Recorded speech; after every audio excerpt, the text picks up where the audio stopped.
কানাডার সবচেয়ে ছোট শহর টিল্ট কোভের শেষ 4 বাসিন্দাও সেখান থেকে সরে যাচ্ছেন। নিউফাউন্ডল্যান্ড ও ল্যাব্রাডর প্রদেশের এই ছোট্ট শহরটি দীর্ঘদিন ধরে মাত্র 4 জন বাসিন্দার ঠিকানা ছিল। অবশেষে স্বাস্থ্যগত কারণ এবং শীতের কঠিন আবহাওয়ার মুখে শহরটি এখন জনশূন্য হতে যাচ্ছে। শহরটির মেয়র ডন কলিন্স সংবাদ মাধ্যমকে জানান, আমি ভেবেছিলাম শেষ পর্যন্ত এখানেই থাকবো, কিন্তু সময় কারোর জন্য অপেক্ষা করে না। বয়স বাড়ার সঙ্গে সঙ্গে সময় আরও দ্রুত চলে যায়। একসময় টিল্ট কোভ ছিল জমজমাট একটি শহর।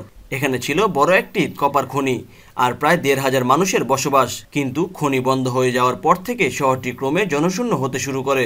বর্তমানে শহরটি মাত্র 2টি পরিবার যারা পরস্পর আত্মীয় সেখানকার আধুনিক বাগান বাড়িতে বসবাস করছিলেন। এই 2 পরিবার প্রদেশের কিংস পয়েন্ট এলাকায় নতুনভাবে বসবাসের জন্য স্থানান্তরিত হতে যাচ্ছেন। জানা গেছে প্রদেশের সরকার এই স্থানান্তরের জন্য ক্ষতিপূরণ দিলেও তার পরিমাণ প্রকাশ করা হয়নি। ডন কলিন্স বলেন, এটা খুব সহজ সিদ্ধান্ত ছিল না, মন থেকে চাইনি, তবে স্বাস্থ্য ও শীতের কঠিন পরিস্থিতির কথা ভেবে এই সিদ্ধান্ত নিতে হলো। তিনি আরও জানান, সুযোগ থাকলে তিনি ভবিষ্যতেও টিল্ট কোভে ফিরবেন এবং এখানে তার দেহাবশেষ রাখার ইচ্ছা ব্যক্ত করেন। শহরটিতে 3টি কবরস্থান রয়েছে যা এখনও অতীতের স্মৃতি বহন করে চলেছে। একসময়ের কর্মচাঞ্চল্য আর জীবনের গল্প নিয়ে গড়ে ওঠা শহর টিল্ট কোভ এখন কেবল ইতিহাসের পাতায় জায়গা করে নিল।